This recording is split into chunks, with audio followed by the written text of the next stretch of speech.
Bonjour à tous, ravi de vous retrouver pour Afrique Hebdo. Cette semaine, nous parlerons d'abord du retour des réfugiés burundais dans leur pays natal. Exilés au Rwanda, ils sont de plus en plus nombreux à rentrer chez eux depuis les prémices d'un réchauffement diplomatique entre Gitega et Kigali. Comment les artistes de Kinshasa voient-ils leur ville?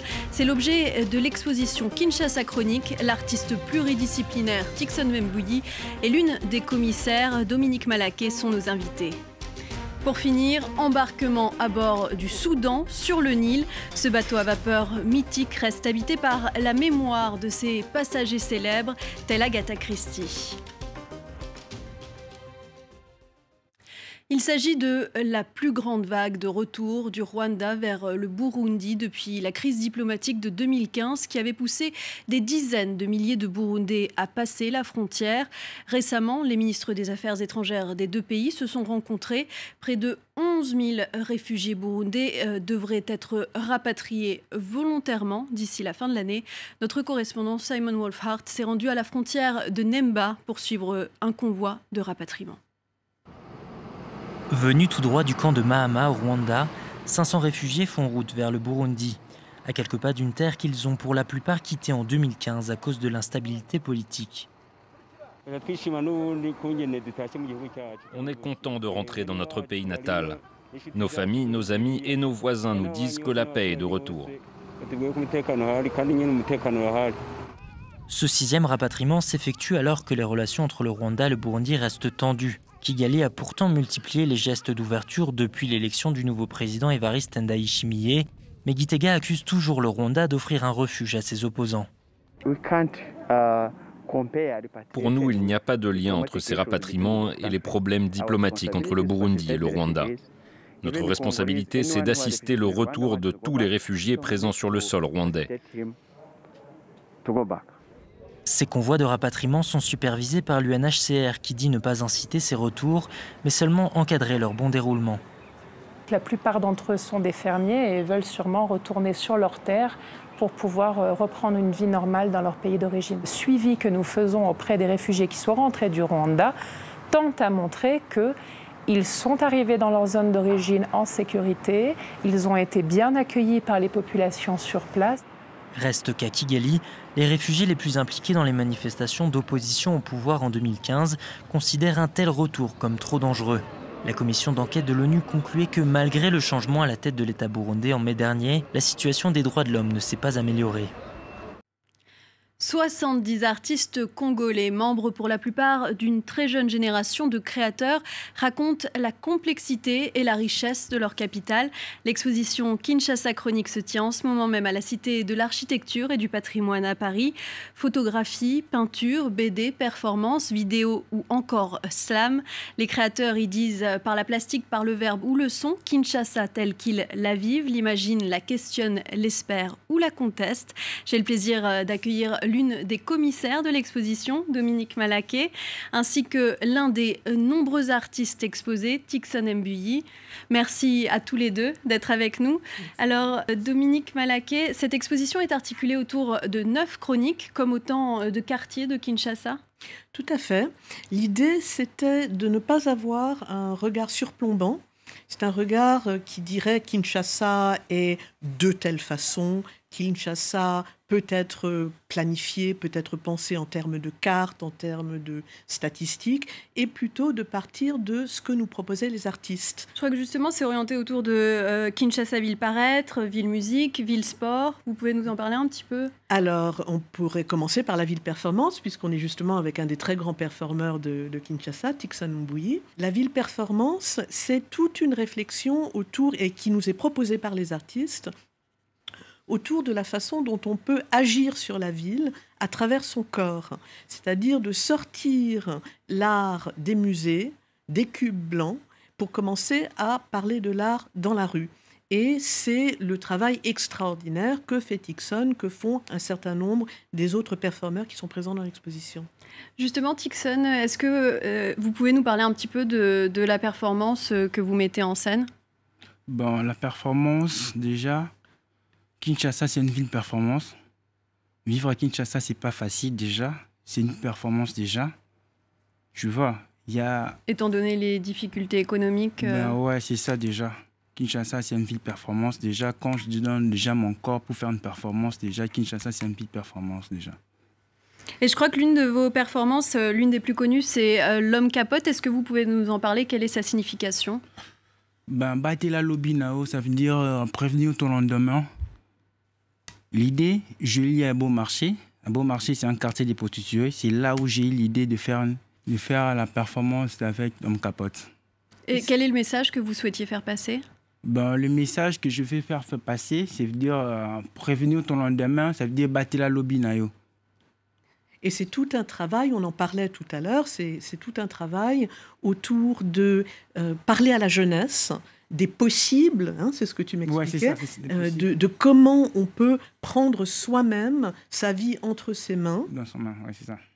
Et aussi, je crois, se protéger, notamment, enfin, c'est l'homme capote avec les préservatifs, c'est se protéger. Tu vois, à ce moment, on a du masque avec coronavirus, tu dois te protéger. Quand tu as une capote, déjà, tu vois, déjà, tu dois te protéger. Alors, ma prochaine question s'adresse à vous deux. Quelle est votre vision de Kinshasa? Comment la décririez-vous? Je vais peut-être commencer avec vous, Dominique.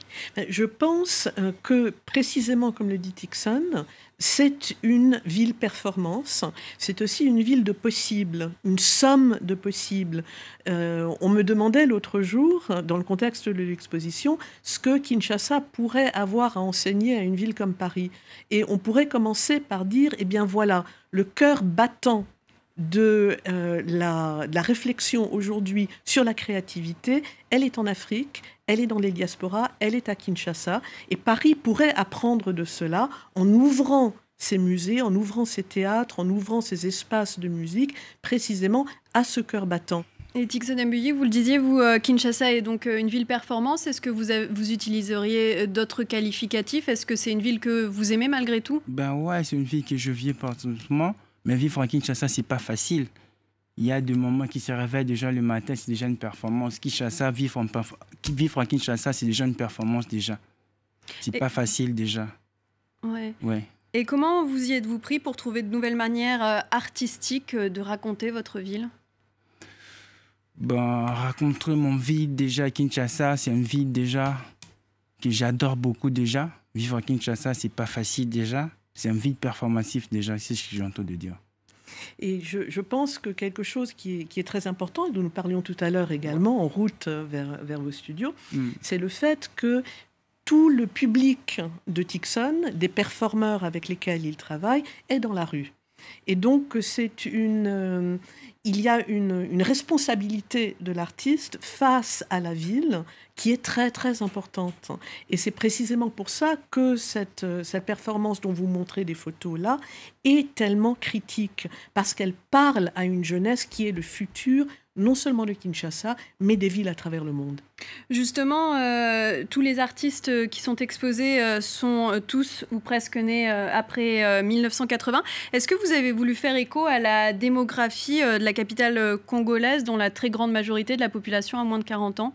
Tout à fait.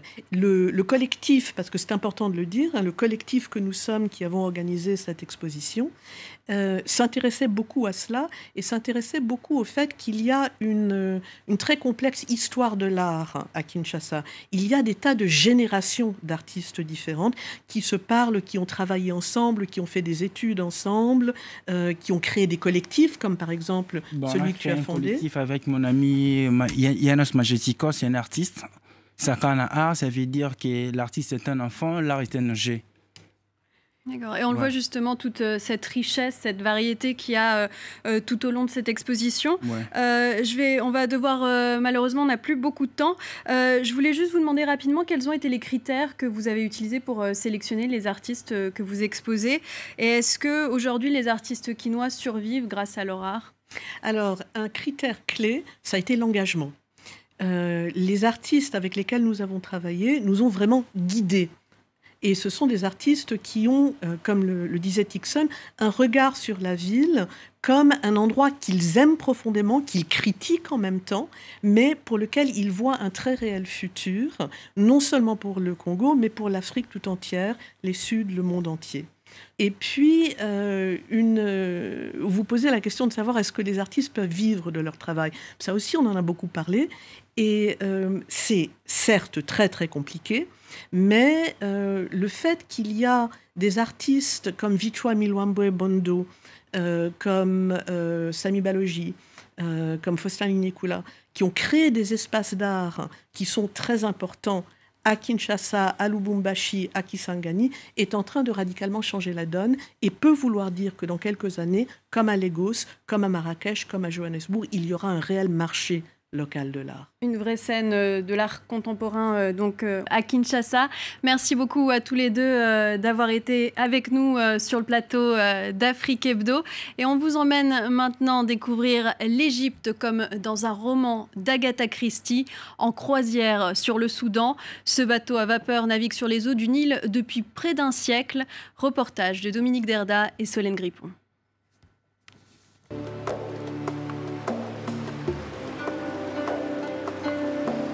C'est un bateau de légende qui remonte le Nil, le dernier de son espèce. Un bateau à vapeur sorti des chantiers navals de la Clyde en Écosse il y a près d'un siècle, en 1921. Et il n'est pas peu fier, son capitaine, d'être à la barre d'un tel navire. Sur le fleuve, tout le monde connaît et respecte le Soudan. C'est un bateau qui ne ressemble à aucun autre, avec son histoire et son prestige. Longtemps, le Soudan était alimenté au charbon. Aujourd'hui, c'est un moteur diesel qui fait tourner ses pistons qu'il faut graisser en permanence. Vitesse de croisière à contre-courant, 7 ou 8 km à l'heure, à peine. C'est tellement différent du rythme habituel de la vie quotidienne à l'occidentale où on va toujours très très vite. Et là, on voit les autres bateaux qui filent et puis nous qui avançons tout doucement, tranquillement. On a le temps d'observer la vie à côté, la vie sur les berges. 6 jours et 5 nuits en pension complète entre Luxor et Assouan pour un prix qui va de 2 000 à 3 500 € par personne selon la saison et le type de cabine. Dans les années 30, une écrivaine britannique séjourna elle aussi sur le Soudan. Elle accompagnait son mari, un archéologue de renom, et s'appelait Agatha Christie. On raconte que c'est à l'occasion de cette croisière que lui vint l'idée de l'un de ses livres cultes, Mort sur le Nil. Les membres d'équipage veillent sur le Soudan comme sur un trésor qu'il faut entretenir. Quand un voyagiste français l'a découvert il y a 20 ans, amarré à un quai du Caire, il était en piteux état. Il a fallu des années de travaux pour le rénover, le moderniser, tout en lui conservant son charme d'antan. C'est cela qui le rend unique aujourd'hui. C'est ainsi que s'achève Afrique Hebdo. Merci à tous d'avoir été avec nous. À très vite sur France 24.